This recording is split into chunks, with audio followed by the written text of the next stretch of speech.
Bienvenue à un nouvel épisode de Médecine in 3 minutes. Comme d'habitude, on va droit au but. Le sujet est expliqué d'une manière brève, claire et souvent illustrée. Le sujet d'aujourd'hui est à propos du syndrome de Danny Walker.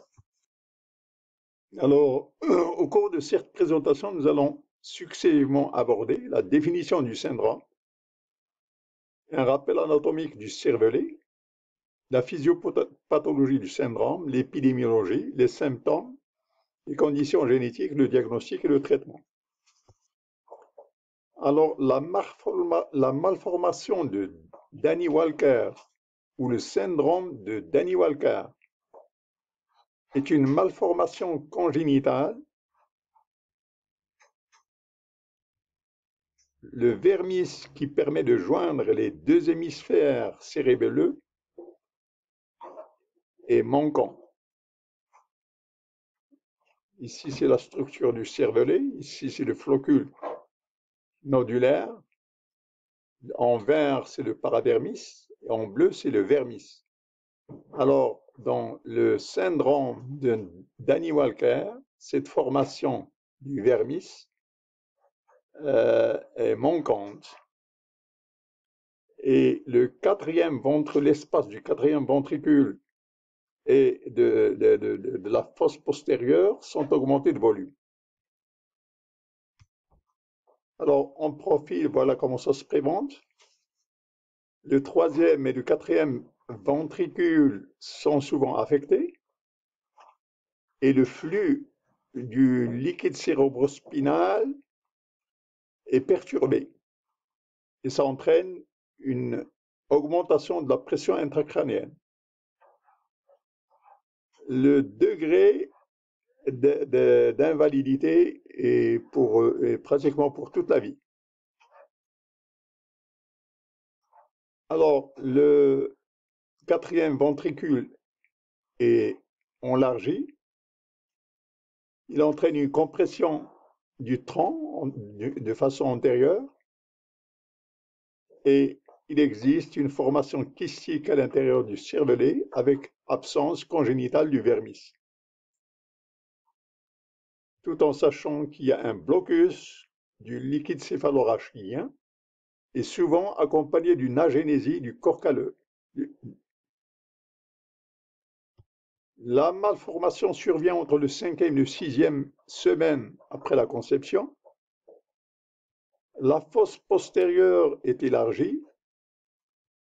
Le toit du cervelet est élevé et le vermis, il y a une agénésie du vermis. Alors, l'ensemble s'accompagne d'hydrocéphalie et d'une spina bifida. Sur le plan épidémiologique, il y a une prévalence qui est estimée entre 1 sur 25 000 à 1 sur 50 000.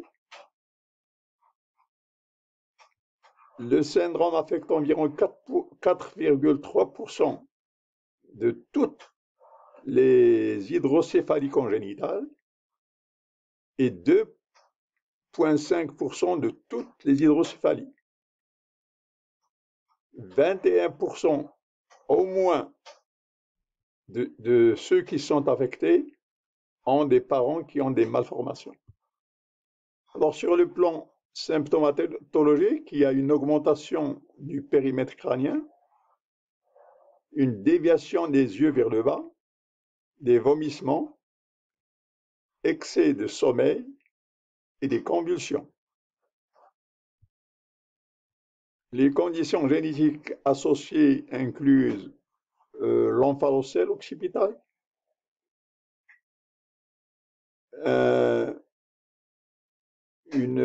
un retard mental, une agénésie du corps calleux, des cardiopathies congénitales et un manque de développement des organes génitaux et des reins. Alors, dans cette malformation, dans cette condition chromosomale, la moitié des patients sont diagnostiqués avant la naissance et le tiers des patients sont diagnostiqués après la naissance. Le diagnostic est effectué par IRM et en prénatal, on utilise des ultrasons. Alors sur le plan traitement, il y a une implantation d'un shunt et il est inséré dans la fosse postérieure. Mais ce shunt, il peut être dans les ventricules latéraux. Une autre technique utilise l'endoscopic third ventriculostomie. Et cette méthode est moins invasive.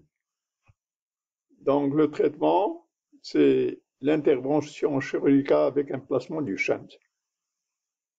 Et en post-opératoire, on fait une physiothérapie.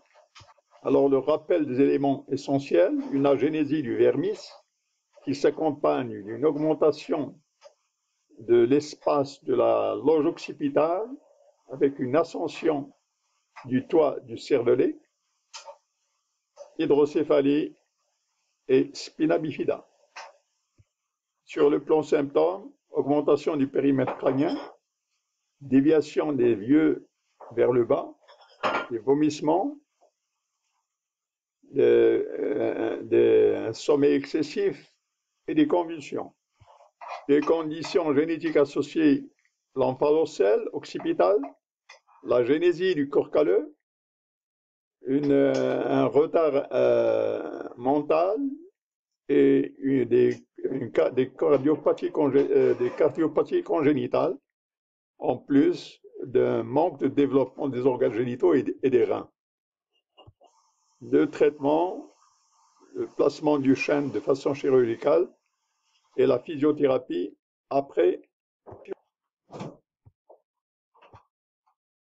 Merci d'avoir assisté à cet épisode de Médecine in 2 minutes. Voulez-vous cliquer le bouton like, d'adhérer à la chaîne si vous ne l'êtes pas encore. Vos suggestions sont très bienvenues. Merci.